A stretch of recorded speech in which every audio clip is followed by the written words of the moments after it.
Selamat datang di Pojok Santai.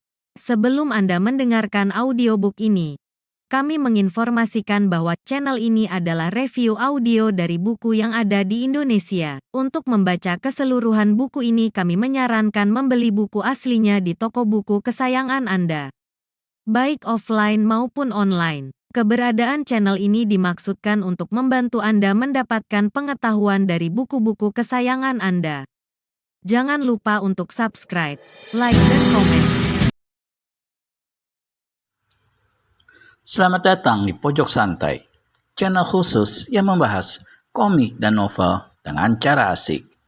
Adipati Kebo Penggiring tak pernah menduga Gajah Bledek muncul dan membawa lari Anggini. Akan dibawa kemanakah Anggini?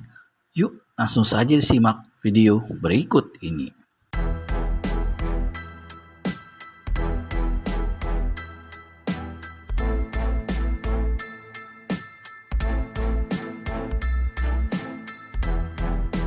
Wiro Sableng yang memang sejak tadi mendekam di balik semak belukar bersama Maesa Kelut menunggu kesempatan baik.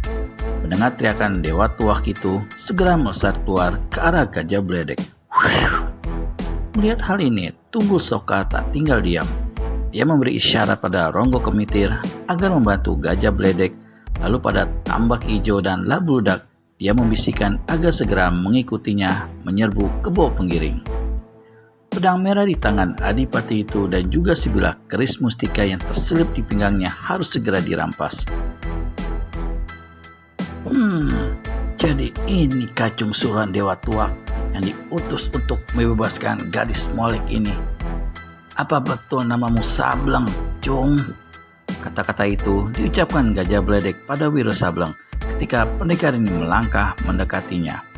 Diejek demikian rupa, Wiro Sableng keluarkan siulan tinggi. Tuan besar, bernama Gajah Bledek, menurut penglihatanku, kau tak pantas memakai nama gajah. Tampangmu jauh lebih jelek dari gajah. Marahlah Gajah Bledek mendengar ejekan itu. Masih memanggul Anggini di bahu kirinya, dihantamkan satu pukulan ke kepala Wiro Sableng. Wiri Sinto Gendang runtuhkan kepala sedikit sambil melintangkan lengan kiri menangkis. Dua lengan beradu. Terkejutlah tokoh dari istana itu. Lengannya seperti mengemplang tiang besi. Menyadari kalau si pemuda memiliki kepandaian tinggi, Gajah Bledek cepat turunkan tubuh Anggini dan menggolekkan gadis ini di langkan rumah bambu. Lalu secepat kilat dia menyerbu Wiro Sableng. Dua telapak tangannya terkembang. Serangan-serangannya kali ini bukan berupa jotosan tetapi seperti orang menampar. Dan setiap tamparan yang dilepaskannya mengeluarkan suara dahsyat seperti geledek atau petir menyambar. Boom! Membuat semua orang tergetar hatinya dan sakit telinganya. Tidak percuma dia mendapat nama Bledek, yang berarti geledek itu. Wiro Sableng sendiri kaget bukan main. Seumur hidup baru sekali ini dia menghadapi lawan yang memiliki ilmu pukulan seperti itu. Selain menimbulkan suara menggetarkan, kedua telapak tangan Gajah Bledek dirasakannya mengeluarkan hawa panas. Brak! Salah satu tamparan Gajah Bledek nyasar menghantam sebatang pohon dadap. Bekas tamparan itu langsung berwarna hitam. Sesaat kemudian terdengar suara berkereketan. Krek!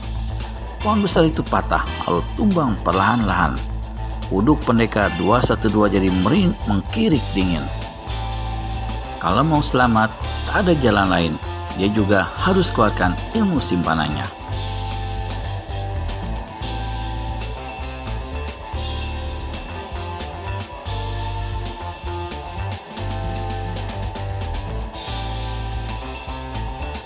Apalagi saat itu dilihatnya si muka cacat, Ronggo Kemitir sudah berada di samping Gajah Bledek siap mengeroyoknya. Ketika dua orang itu menyerbunya, Wiri Sinto Gendang ini sambut dengan pukulan benteng topan melanda Samura. Kalau Ronggo Kemitir keluarkan peki kaget dan dapatkan tubuhnya terpental jauh, lalu jatuh tergelimpang di tanah, maka Gajah Bledek keluarkan seruan tertahan. Dia kerahkan tenaga dalam, berusaha melawan tindihan pukulan sakti lawan yang laksana dinding karam menghimpitnya. tubuhnya mengapung namun hanya sesaat. Ketika Wiro dorongkan telapak tangan kanannya, tak ampun tokoh silat keraton ini rempas ke belakang berguling di tanah. Meski kemudian dia cepat berdiri, namun dadanya terasa sakit dan kedua lututnya bergetar. Wiro Sableng sendiri kucurkan keringat di keningnya, tanda tenaga dalam perlawanan Gajah Bledek sungguh luar biasa. Di lain bagian, Mahesa Kelut telah pula melompat keluar dari balik semak belukar, di mana sebelumnya dia bersembunyi bersama Wiro Sableng. Pendekar ini merasa khawatir melihat begitu banyak orang yang menyerang Kebo Penggiring. Dewa Tuak menyerang Adipati itu jelas untuk menghukum muridnya yang khianat. Sebaliknya, kesempatan ini dapat dipergunakan oleh Mahesa Kelut untuk merampas senjata-senjata mustika miliknya yang dirampok dan kini berada di tangan Kebo Penggiring. Dalam pada itu, Mahesa melihat pula dua lelaki tinggi besar berpakaian bagus, yakni Tambak Ijo dan Labludak, yang merupakan 2 dari 5 orang yang telah merampoknya di pedataran Tengger. Nimbang sampai ke situ, maka Mahesa Kelut segera berteriak, "Dewa Tuak, kau terluka di dalam. Mengapa tidak selamatkan saja murid perempuanmu itu? Biarkan aku menggasak segerombolan badut ini." Dewa Tuak hendak memaki marah mendengar kata-kata Mahesa Kelut itu, namun disadarinya bahwa saat itu dia memang dalam keadaan terluka di dalam, yakni akibat pukulan Eyang Pocong Hitam, guru Kebo Penggiring. Dalam perkelahian yang terjadi pada sore hari yang sama, Dewa Tuak berhasil menamatkan riwayat lawannya dan membuang mayat Pocong Hitam ke dalam telaga. Ketika mayat itu digeledah, dia telah menemukan kitab miliknya yang dicuri muridnya itu. Kemungkinan besar Pocong Hitam yang telah menghasut Kebo Penggiring untuk mencuri kitab tersebut kemudian menyerahkannya padanya. Ternyata Pocong Hitam seorang kakek sakti mandraguna yang tak mudah dikalahkan. Setelah berkelahi puluhan jurus, baru Dewa Tuak berhasil mengalahkannya. Itu pun dia harus menerima 1 pukulan telak di dadanya. Kini menyadari kebenaran maksud baik ucapan Mahesa Kelut, Dewa Tuak cepat menghampiri tubuh Anggini yang terbaring di langkan rumah bambu. Sang murid ternyata tak kurang suatu apa selain ditotok pada beberapa bagian urat pentingnya hingga tak bisa bersuara, tak dapat menggerakkan kedua tangan dan tak bisa mempergunakan kedua kakinya. Dengan cekatan, Dewa Tuak melepaskan totokan itu satu persatu. Begitu dirinya lepas dari totokan yang melumpuhkan, Anggini memeluk si kakek. Saya mengucapkan terima kasih. "Terima kasih, Guru." Lalu tanpa dapat dicegah, gadis ini menyerbu ke tengah kalangan pertempuran. Di tangannya terdapat sehelai selendang berwarna ungu yang pada ujungnya tertera guratan hitam angka 212. Selendang ini merupakan senjata yang diandalkan Sang Dara. Bagaimana angka 212 tergurat di ujung selendang itu ada kisahnya tersendiri. Silakan teman-teman nonton di playlist Wiro Sableng Maut Penyanyi di Pajajaran. Ketambahan lagi seorang lawan yakni Anggini membuat Kebo Penggiring semakin terjepit. Mahesa Kelut berkelahi sambil keluarkan jurus-jurus ilmu pedang Dewa 8 Penjuru Angin. Pasang tangan dan 2 kakinya siap dengan Aji Karang Sewu yang dapat menghancurkan apa saja bila kena dihantamnya. Selendang ungu di tangan Anggini menderu kian kemari laksana seekor ulat membelit dan mematuk tiada henti. Tunggul Soka serta Tambak Ijo dan Labludak meskipun mengandalkan tangan kosong, ketiganya melancarkan serangan-serangan berbahaya, terutama hantaman tangan dan kaki Tunggul Soka. Sungguh ganas dan mengandung tenaga dalam sangat tinggi. Namun pedang merah sakti di tangan Kebo Penggiring merupakan senjata ampuh luar biasa yang dapat membendung semua serangan yang ada. Karenanya, meskipun telah terkurung rapat, tetap saja para pengkeroyok tidak mampu menyatukan adipati itu, apalagi merampas pedang. Satu kali, Tunggul Soka berlaku nekat. Setelah menggebrak dengan pukulan dan tendangan berantai, dia menyusup dari bawah bergerak cepat. Satu tangan menghantam pergelangan Kebo Penggiring, tangan lainnya membetot hulu pedang. Tapi hampir saja pentolan istana ini celaka. Tidak terduga, pedang merah itu menyambar ganas ke bawah. Bahu kanan Tunggul Soka robek besar dimakan ujung pedang. Secuil dagingnya terkelupas, darah mengucur. Orang ini cepat melompat mundur. Wajahnya tampak pucat.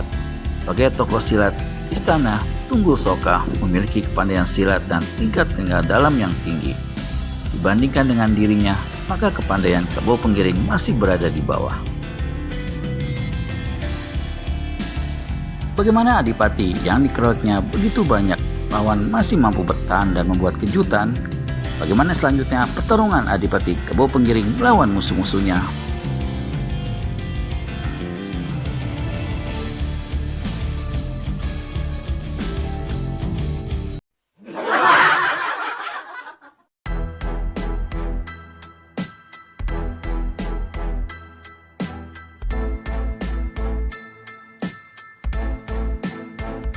Bret! Bau pakaian Tunggul Soka robek besar dimakan ujung pedang. Secuil dagingnya terkelupas, darah mengucur. Orang ini cepat melompat mundur. Wajahnya tampak pucat. Sebagai tokoh silat istana, Tunggul Soka memiliki kepandaian silat dan tingkat tenaga dalam yang tinggi. Dibandingkan dengan dirinya, maka kepandaian Kebo Penggiring masih berada di bawah. Bagaimana Adipati yang dikeroyok begitu banyak lawan masih mampu bertahan? Dia membuat kejutan. Tak ada alasan lain kecuali pedang merah di tangan kanannya benar-benar senjata luar biasa. Maka semakin berkobarlah hasrat Tunggul Soka untuk memiliki senjata tersebut. Tunggul Soka usap luka di bahunya. Darah berhenti mengucur. Ketika dia menyerbu kembali dari samping kiri, dilihatnya sesosok tubuh melesat dari kegelapan langsung melabrak kalangan pertempuran. Tunggul Soka tidak kenali siapa adanya orang ini. Sebaliknya, begitu Kebo Penggiring melihat wajah penyerang baru itu, hatinya mau tak mau jadi bergetar. Orang ini bukan lain pemuda yang telah ditendangnya dan disangkanya telah menemui ajal, paling tidak terluka parah. Kenyataannya, dia kini malah muncul ikut menyerbu, padahal rasa sakit akibat menendang masih terasa di kaki kanannya. Lain pula halnya dengan Tambak Ijo dan Labludak yang sebelumnya bersama 3 kawannya telah mengalahi Mahesa Kelut di pedataran Pasir Tengger. Kini mereka berkelahi dengan perasaan was-was tidak enak. Cepat atau lambat, pemuda itu pasti akan membalaskan dendamnya. Karena mereka berlima sebenarnya menjadi pangkal sebab semua kejadian ini. Selintas pikiran licik muncul di benak Tambak Hijau. Maka orang tinggi kekar ini pun berteriak, "Kang Mas Tunggul Soka, Adipati Kebo Penggiring, Labludak, mari lupakan dulu persoalan di antara kita. Kita harus menghajar lebih dulu 2 muda-mudi sesat ini." "Kau betul Dimas Tambak, mari berebut pahala, memusnahkan anjing-anjing pemberontak," berteriak Tunggul Soka. "Barat," maki Mahesa Kelut ketika dia menyadari bahwa yang dimaksud Tunggul Soka dengan anjing-anjing pemberontak bukan lain adalah dirinya sendiri dan Anggini, murid Dewa Tuak. Maka Mahesa Kelut pun mendekati si gadis dan berbisik, "Saudari, kau hati-hatilah, tak bakal dikeroyok, berkelahi saling punggung denganku." Anggini yang juga mengerti kalau keadaan kini berubah cepat, melakukan apa yang dikatakan Mahesa, lalu putar selendang ungunya lebih sehebat.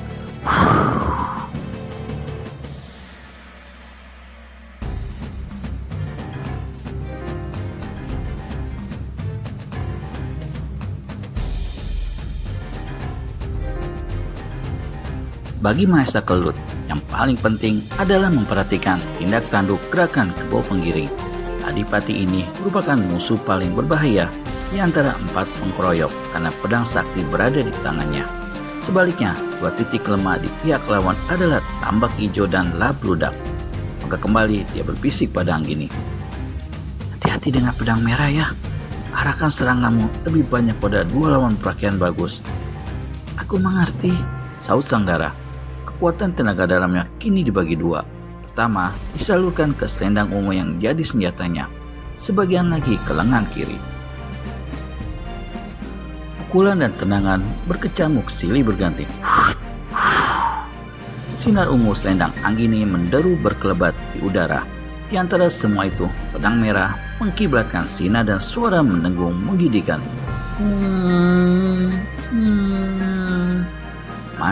Mahesa Kelut kertakan rahang. Setelah bertahan habis-habisan dengan jurus-jurus ilmu pedang dewa, pendekar ini akhirnya merasakan bahwa kedudukannya jurus demi jurus semakin tertekan. Maka dia pun mulai siapkan pukulan sakti mandraguna, yakni pukulan ilmu atau inti api. Namun pemuda ini serta-merta menyadari dalam kecamuk perkelahian yang menggila seperti itu, tak mungkin baginya mengeluarkan ilmu kesaktian itu. Untuk melakukan pukulan inti api, dia harus memejamkan mata membaca mantra. Jika itu dilakukan, sama saja dengan membiarkan lawan membantai tubuhnya.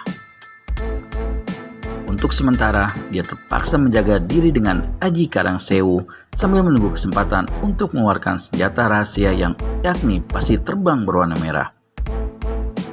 Kita ikuti kembali perkalian di bagian lain, yakni antara pendekar 212 Wiro Sableng yang dikeroyok oleh Gajah Bledek dan Ronggo Kemitir. Setelah mengatur jalan napas dan darah masing-masing, Gajah Bledek serta Ronggo Kemitir kembali menyerbu murid Sinto Gendang dari Gunung Gede itu. Kalau Gajah Bledek kini kerahkan hampir seluruh tenaga dalamnya, maka Ronggo Kemitir tampak membekal sebilah pedang berbentuk aneh. Senjata ini berbentuk lurus, memiliki ketajaman pada kedua sisinya, lalu ujung yang seharusnya lancip ternyata bercagak dua. Apapun senjata yang di tangan Ronggo Kemitir, Wiro Sableng tidak merasa takut. Pusat perhatiannya adalah sepasang tangan Gajah Bledek yang terus-menerus mengeluarkan suara menggelegar, menebar hawa panas. Pendekar 212 bentengi diri dengan beberapa pukulan sakti. Dia berhasil membuat Ronggo Kemitir menjadi jeri dan dipaksa menjaga jarak. Sebaliknya, Gajah Bledek berlaku lebih cerdik. Setiap selesai melancarkan satu serangan, tubuhnya berkelebat cepat berpindah tempat lalu kembali menyerang dari arah belakang. Dan ketika lawan membalik untuk balas menghantam, dia sudah bergerak ke jurusan lain. Setelah saling hantam sama lebih dari 10 jurus, Wiro mengambil keputusan. Ronggo Kemitir harus dibereskan lebih dulu. Maka pendekar 212 lepaskan pukulan sinar matahari ke arah Gajah Bledek. Lawan satu ini terkejut melihat sambaran sinar putih perak menyilaukan datang membabatnya disertai deru dan hawa panas luar biasa. Ketika dia jungkir balik selamatkan diri, di lain kejap Wiro sudah melesat ke kiri, kirimkan pukulan telak ke sisi kanan Ronggo Kemitir yang saat itu juga ikut terkesiap melihat kedahsyatan pukulan sinar matahari. Empat tulang iga Ronggo Kemitir patah. Orang ini menjerit keras. Tubuhnya sebelah dalam seperti ditusuk 4 bilah pisau. Napasnya mendadak menyengat. Tubuhnya terhuyung ke belakang lalu jatuh duduk bersandar ke semak belukar dan tak mampu berdiri lagi. Wiro Sableng berpaling ke arah Gajah Bledek. Gajah jelek, sekarang tinggal kau dan aku. Jika kau ingin kembali hidup-hidup ke kota raja, cepat tinggalkan tempat ini. Tapi kalau kau memilih mampus, bersiaplah untuk menghadap setan akhirat. Meskipun hatinya tergetar melihat apa yang dialami Ronggo Kemitir, namun ucapan pendekar 212 Wiro Sableng itu membakar amarahnya.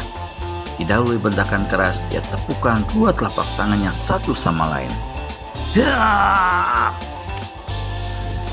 Terdengar suara seperti geledek menggelegar.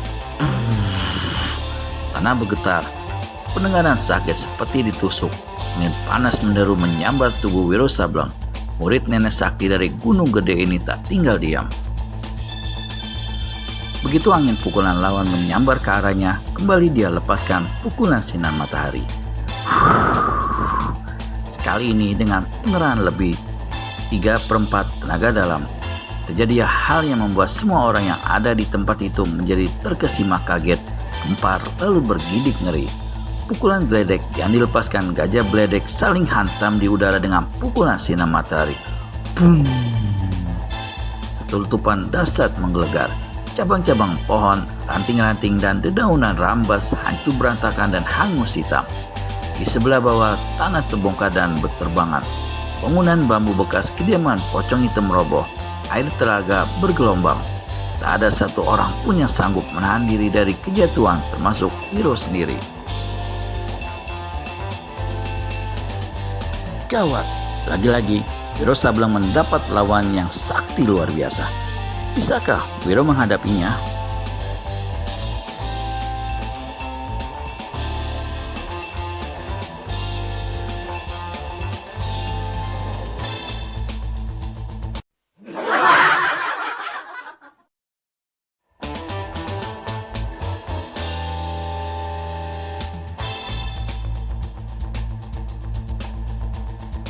Satu letupan dasar menggelegar. Cabang-cabang pohon, ranting-ranting dan dedaunan rambas hancur berantakan dan hangus hitam. Di sebelah bawah tanah terbongkar dan berterbangan. Bangunan bambu bekas kediaman pocong hitam roboh. Air telaga bergelombang. Tak ada satu orang pun yang sanggup menahan diri dari kejatuhan, termasuk Wiro sendiri. Semua orang-orang itu terhuyung lalu jatuh duduk di tanah seperti dilamun gempa keras. Ketika mereka memandang ke jurusan Ronggo Kemitir berada, pentolan istana itu tampak terkapar beberapa tombak di kejatuhan. Pakaiannya tak kelihatan lagi, tubuhnya hanya tinggal tulang belulang hangus menghitam. Selagi semua orang terduduk, terkesiap dan berusaha menenangkan kejut serta kengerian yang menguasai diri masing-masing, Tunggul Soka pergunakan kesempatan. Dengan satu gerakan kilat, dia berkelebat ke arah Kebo Penggiring. Sekali sentak saja dia berhasil merampas pedang Dewa Merah dari tangan Adipati Lumajang itu. Bangsat pencuri! Teriak Kebo Penggiring marah dan hendak mengejar. Jangan tolol! Balas berteriak Tunggul Soka. Apa kau tidak melihat kedudukan kita sekarang terjepit? Kau masih memiliki sebilas senjata sakti. Keluarkan benda itu, lalu mari kita bergabung menghadapi musuh-musuh. Sebenarnya, Tunggul Soka memang ingin memiliki senjata itu, namun pada kesempatan yang tepat dengan licik, dia dapat menutupi maksud buruknya itu. Dan Kebo Penggiring pun termakan pula oleh kata-kata Tunggul Soka tadi. Dia tampak mengeluarkan keris ular emas dari balik pinggangnya. Sinar kekuningan memancar di udara malam menjelang dini hari yang masih gelap itu. Mahesa Kelut tersentak kaget. Dewa Tuak geleng-geleng kepala. Jelas tambah sulit bagi pihaknya untuk menghadapi 4 lawan yang nekat itu. Terutama mereka yang memegang senjata mustika milik Mahesa, yakni Tunggul Soka dan Kebo Penggiring. "Anggini, kau mundurlah," seru Dewa Tuak yang mengkhawatirkan keselamatan muridnya. Dia lalu melompat ke samping Mahesa Kelut. "Tidak bisa, Guru," terdengar sautan sang darah. "Bagaimanapun, aku harus menghajar manusia khianat itu. Mengingat rencana kejinya terhadapku, aku pantas memecahkan kepalanya." Kebo Penggiring tertawa mengekeh. "Jika kau memang ingin kutiduri, majulah."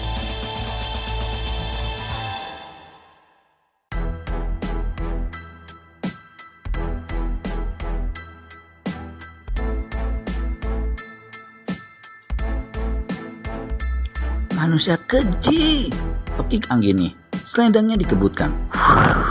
Sinar ungu berkelebat disertai deru angin deras menyambar kepala sang adipati yang diserang tusukan keris emas di tangan kanannya ke atas. Ujung selendang ungu robek. Anggini kembali terpekik. Saat itu Dewa Tuak dan Mahesa Kelut tak tinggal diam. Keduanya menyerbu. Di lain pihak, Tunggul Soka dan Tambak Hijau serta Labludak sudah pula bergerak menyongsong datangnya serangan. Di saat perkelahian kembali berkecamuk itu, tiba-tiba terdengar suara menggaung seperti ada ribuan tahun menyebut tempat itu. Bersamaan dengan itu, sinar putih perak tampak berputar di udara, lalu membeset ke arah Kebo Penggiring. Percaya akan kemampuan keris ular emas di tangannya, sang adipati tusukkan senjatanya ke depan. Namun dia salah perhitungan.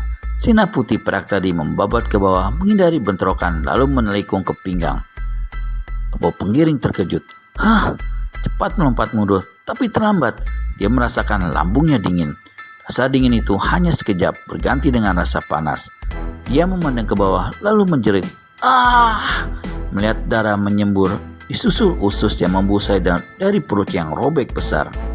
Memandang ke depan, dia melihat pemuda berambut gondrong itu tegak menyerangnya dengan senjata aneh di tangan.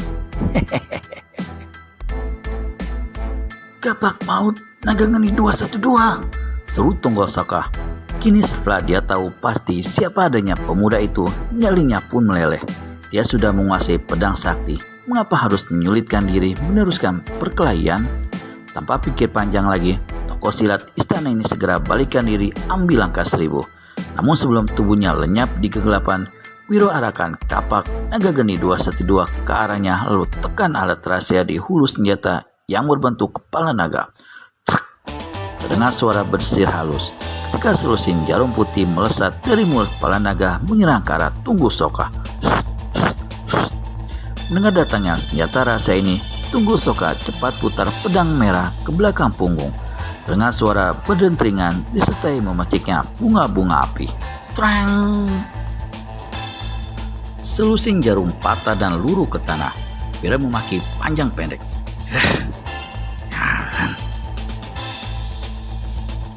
Dia siap melompat untuk mengejar. Namun di sebelahnya, seseorang telah berkelebat lebih dulu. Saya melepas senjata rahasia pula berupa pasir berwarna merah. Ratusan pasir itu menderu dalam kegelapan malam, sulit dilihat dan hampir tak mengeluarkan suara. Tunggul-Soka tersentak kaget. Ketika punggungnya terasa perih, sadar kalau ada senjata rahasia lain menghantam tubuhnya, tokoh silat istana ini cepat jatuhkan diri. Saya putar pedang merah di belakang punggung. Namun terlambat, puluhan pasir-pasir merah menembus kulitnya, menyusup ke dalam daging, larut dalam aliran darah. Tunggul-Soka bergulingan di tanah lalu mencoba lari. Dia hanya sanggup lari sejauh 3 tombak lalu tersungkur sampai mengerang. Sekujur tubuhnya terasa perih seperti ditusuki ribuan jarum. Rasa nyeri itu disertai pula oleh hawa panas bukan alang kepalang. Darah mengucur dari hidung, mata dan telinganya. Dari mulutnya terdengar suara seperti mengorok. Dadanya naik ke atas lalu terempas ke bawah bersama dengan lepasnya napasnya. Maesa Kelut cepat menyambar pedang dewa yang masih berada dalam pegangan Tunggul-Soka. Balik ke tempat pertempuran semula, Maesa dapatkan kebo penggiring sudah menggeletak di tanah. Usus membusai dan kepala pecah. Selagi sang adipati meregang nyawa, Anggini yang tidak dapat menahan dendam kusumatnya hantamkan sendang ungunya ke kepala adipatiku. Akibatnya, sang adipati yang nyawanya memang sudah tak tertolong lagi menemui ajal dengan kepala pecah, perut jebol. Ketika Maesa Kelut mengambil keris ular emas dari tangan mayat kebo penggiring dan menggeledah pakaiannya untuk menemukan sarung pedang dewa serta sarung keris ular emas, Tambak Hijau dan Labludak yang sudah lama mencari kesempatan segera menyusup di balik pepohonan dalam kegelapan. Namun keduanya tersentak kaget ketika terdengar bentakan. "Kalian berdua mau lari kemana?" Dan tahu-tahu Maesa Kelut sudah menghadang di depan mereka. Tambak Hijau jatuhkan diri ke tanah. Labludak mengikuti apa yang dilakukan kawannya. Keduanya meratap minta diampuni. "Setan tak bermalu," bentak Maesa. "Apa yang telah kalian lakukan terhadapku cukup layak membuat aku membunuh kalian detik ini juga." "Jangan, Raden. Ampuni selembar nyawa kami. Kami hanya orang-orang suruhan belaka," ratap Tambak Hijau. "Begitu. Baiklah, nyawamu berdua aku ampuni, tapi jangan harap kalian bisa hidup senang di kemudian hari." Habis berkata begitu, Maesa tendang selangkangan 2 orang itu hingga anggota rahasia masing-masing acuh. Keduanya terpelanting pingsan.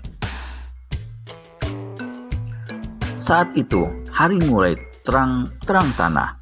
Dewa Tuak tegak dengan tubuh gontai. Dia memandang berkeliling. "Beginilah hidup dan kehidupan," katanya perlahan. "Kejahatan, kekejaman, dendam dan darah selalu muncul setiap saat ada yang ingin berbuat kebajikan dan kebaikan. Maesa Kelut, apakah kau sudah mendapatkan kedua senjata mustikamu kembali?" "Sudah, Kek. Aku sangat berterima kasih.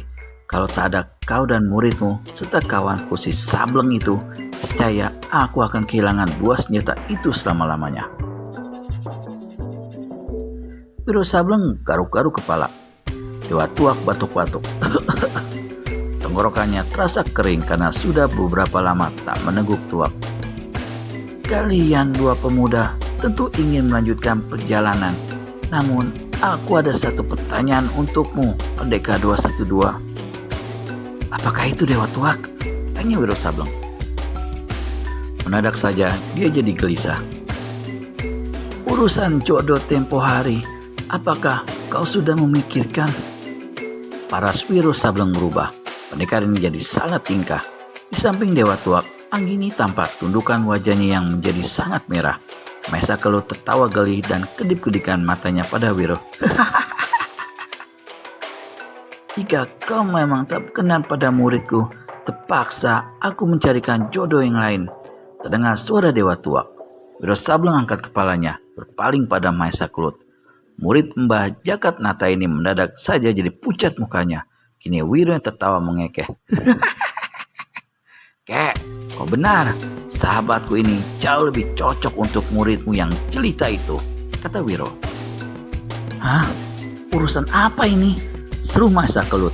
Tapi saat itu, Pendekar 212 Wiro Sableng sudah berkelebat lenyap. Ketika Maesa Kelut hendak ikut-ikutan pergi, Dewa Tuak cepat memegang lengannya. Soal jodoh, kita manusia memang kadang-kadang tak bisa mengaturnya.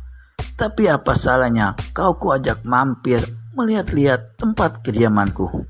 Waduh, maaf kek, aku masih ada keperluan lain, kata Maesa Kelut coba menampik, tapi matanya melirik memperhatikan Anggini sejenak. Dewa Tuak tertawa panjang. Tangan kanannya menarik lengan Maesa Kelut, tangan kiri memegang lengan Anggini. Kek, tunggu, aku harus mencari kuda putihku, ujar Maesa pula. Binatang itu mengapa harus dikhawatirkan, kata Dewa Tuak. Lalu kakek ini keluarkan suitan panjang. Dari balik pepohonan tampak kepala seekor kuda putih. Ternyata binatang itu memang Panah Putih, kuda milik Maesa yang pernah dirampas Tambak Hijau dan kawan-kawannya. Ketika tiga orang itu melangkah pergi, binatang ini mengikuti dari belakang. Sementara itu, hari semakin terang, tanda pagi segera menjelang. Selesai. Terima kasih telah menonton video Wiro Sableng dengan judul Khianat Seorang Pendekar. Nantikan episode Wiro Sableng selanjutnya dengan judul Petaka Gundik Jelita. Jangan sampai terlewat. Untuk itu, segera subscribe dan tekan tombol lonceng untuk mendapat notifikasi video terbaru dari kami. Terima kasih dan sampai bertemu kembali.